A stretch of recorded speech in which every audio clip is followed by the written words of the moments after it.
शायरी vlog में आपका स्वागत है दोस्तों। रहमान फारिस कहते हैं, तुम उसके शहर को दो बातों से पहचान लेना कि गलियां साफ हैं और लोग उर्दू बोलते हैं। मतलब बेंगलोर से तो नहीं थी वो। आज मैंने निब्बी को इशारों इशारों में लिव इन में रहने के लिए जवाद शेख का शेर कहा, मगर अच्छा तो ये होता कि हम एक साथ रहते, भरी रहती तेरे कपड़ों से अलमारी हमारी। उस बदतमीज़ औरत ने मुझे अपने कपड़े धुलने के लिए दे दिए। इंट्रोवर्ट होने के नाते मैं सिर्फ मजाज का ये शेर कह पाया, ये मेरे इश्क की मजबूरियाँ माज़ अल्लाह, तुम्हारा राज तुम्ही से छिपा रहा हूँ मैं। जेबरा बन के घूम रहे तौकीर भाई ने अजहर नवाज का शेर सुनाया, बहुत सजधज के हम बैठे हैं यूं भी, बुला ले कब हमें साजन हमारा। मैंने कहा सदके जावा इस कॉन्फिडेंस पर। दोस्तों, जो लोग रील देखते हैं लेकिन फॉलो नहीं करते, उनके लिए कैफ़ी आज़मी ने कहा है, रहने को सदा दहर में आता नहीं कोई, तुम जैसे गए ऐसे भी जाता नहीं कोई। शायरी व्लॉग में आपका स्वागत है दोस्तों। खुमार बाराबंकी कहते हैं, इलाही मेरे दोस्त हो खैरियत से, ये क्यों घर में पत्थर नहीं आ रहे हैं। मैं निकल पड़ा दोस्तों से मिलने क्योंकि मेरे इंस्टा पे रील्स नहीं आ रहे थे। दोस्तों, जब लोग मेरे व्लॉग में आने से डरते हैं तो मैं उन्हें ये कह के मना लेता हूँ कि डरो नहीं, ज़्यादा लोग नहीं देखते हैं। इस बात को इंस्टाग्राम की दुनिया कहती है, ब्रो वोन बट एट वॉट कॉस्ट। लेकिन वहीं सुबहान असद कहते हैं, मैं एक ठहरा हुआ पुल, तू बहता दरिया है, तुझे मिलूंगा तो फिर टूट कर मिलूंगा मैं। मेरी मुलाकात हुई मुजफ्फर से, जिनके बारे में ज्योतिष कहते हैं कि इनके बच्चे कहेंगे, कोई ऐसी लड़की नहीं थी जिससे बाबूजी ने व्हाट्सएप यूज़ करती हो ना पूछा हो। मैंने मोटिवेशन पूछा तो मुजफ्फर ने जानिसार अख्तर का शेर सुनाया, ये हमसे ना होगा कि किसी एक को चाहें, ऐ इश्क हमारी ना तेरे साथ बनेगी। मैंने कहा ज़्यादा घरों का मेहमान भूखा रह जाता है। शायरी व्लॉग में आपका स्वागत है दोस्तों। आज फिंगरप्रिंट मशीन के आगे भी रुकना पड़ा तो मुझे अजहर नवाज का शेर याद आ गया। वो भी दिन आए कि दहलीज पे आकर अजहर, पाँव रुकते हैं मेरे तेरी इजाज़त के लिए। देर से ऑफिस जाने पर जब एचआर ने हेलो सर कह के स्वागत किया तो मैंने सोचा, मोहतरम कह के मुझे उसने पशेमान किया, कोई पहलू न मिला जब मेरी रुसवाई का। वहीं बॉस की चाट रहे मेरे कोलीग ने बॉस से कहा, वो भी आखिर तेरी तारीफ में ही खर्च हुआ, मैंने जो वक्त निकाला था शिकायत के लिए। दोस्तों, ऑफिस में लड़कियों को हायर करने के लिए जब मुझे ही फायर कर दिया गया तो मैंने ये सोच के सब्र कर लिया, कोई किरदार अदा करता है कीमत इसकी, जब कहानी को नया मोड़ दिया जाता है। नोटिस पीरियड पे आने पर मैंने बॉस से बस इतना कहा, आ गया वक्त मेरे बाद आखिर, अब परेशान तेरे होने का। बॉस की बत्ती गुल हो गई। शायरी व्लॉग में आपका स्वागत है दोस्तों।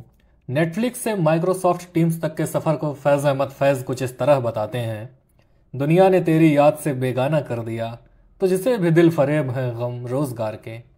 इसी मोटिवेशन के साथ मैं ऑफिस निकल गया।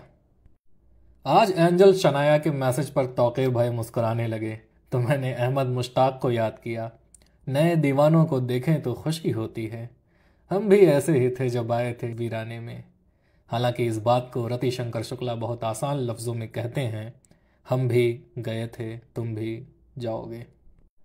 अपने रूम को बादल फैक्ट्री बनता देख जब मैंने एतराज़ जताया तो चित्रकारी कर रहे पिकासो के भाई सुट्टासों ने मुझे मेरा ही शेर सुना दिया, नशे का नाम न दो इसको ये हुनर है मेरा, तुम्हारा चेहरा धुएं में बना रहा हूं मैं। बहरोज़ बिरयानी खाने के बाद मुझे एहसास हुआ कि अगर माल अच्छा ना हो तो पैकिंग अच्छी करनी पड़ती है, और इस बात का मेकअप से कोई लेना देना नहीं है। शायरी व्लॉग में आपका स्वागत है दोस्तों। टेंडर पर अपना कटाने के बाद मेरे दोस्त ने कहा, दर्द का रास्ता बहुत हमवार कर बैठा हूं मैं, कौन है ये लोग किनसे प्यार कर बैठा हूं मैं। मैंने कहा साउथ दिल्ली चिक होगी। मैंने समझाया, ऐसे रोते नहीं हैं, सलमान भाई की तरह सॉर्टेड रहो, इश्क करने की तमन्ना भी रखेंगे दिल में, पर कभी इश्क के झांसे में नहीं आएंगे। उसने कहा, अब मैं प्यार में गिरूंगा नहीं, सिर्फ हवस में उठूंगा। दोस्तों, ओयो में हेजिटेशन के नाते जब मैं पहल नहीं कर पाया तो मुझे एहसास हुआ सैफ भाई ने क्यों कहा होगा, बिस्तर के एक छोर पे तुम हो और एक पे मैं, कम दिख रहा है पर बड़ा लंबा है फासला। ऊपर वाला गरीब बना दे लेकिन इंट्रोवर्ट नहीं। 4 दिन के रिलेशनशिप में ही ब्रेकअप कर रही निब्बी ने सैफ इरफान के शेर से अपनी मूड स्विंग को जस्टिफाई कर लिया। चराग पहले उसे भी जलाना पड़ता है, जो ये बताता है कैसे चराग बुझते हैं। मैंने मन ही मन सोचा, इस चुड़ैल को पहचानने में कैसे गलती कर दी। फिर कामनेस का दिखावा करते हुए मैंने निब्बी से कहा, दुख के आलम में भी बस एक सहारा दुख है, खुश तो बस यूं है कि इस बार तुम्हारा दुख है। उसने ओ बेबी कह के मेरा मूड ख़राब कर दिया। शायरी व्लॉग में आपका स्वागत है दोस्तों। आज मैंने अपनी लिफ्ट को तहजीब हाफी का शेर सुनाया। तुझको बतलाता मगर शर्म बहुत आती है, तेरी तस्वीर से जो काम लिया जाता है। उसका मुंह खुला का खुला रह गया।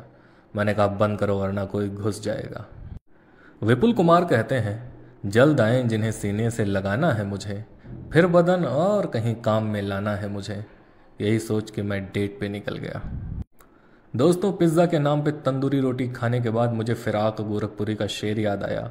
हिजाबों को समझ बैठा मैं जलवा, निगाहों को बड़ा धोखा हुआ है।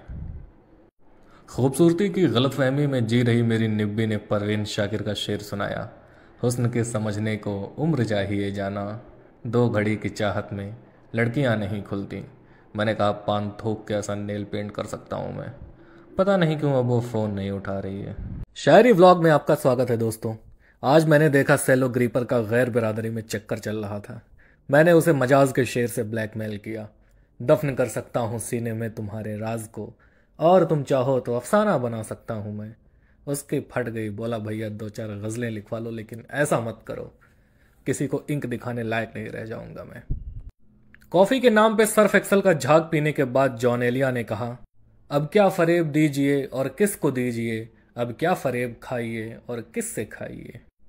खैर, पिज्ज़ा ठूस के मुझे मनोज अजहर का शेर याद आया, तुमसे मिलकर इतनी तो उम्मीद हुई है, इस दुनिया में वक्त बिताया जा सकता है। खुद ही ब्रेकअप करके रो रहे अपने दोस्त को मैंने वही कहा जो पीरज़ादा कासिम ने जॉन एलिया को कहा था, अपने खिलाफ फैसला खुद ही लिखा है आपने, हाथ भी मल रहे हैं आप बहुत अजीब हैं। हालांकि मैंने आपकी जगह BKL और अजीब की जगह C कहा।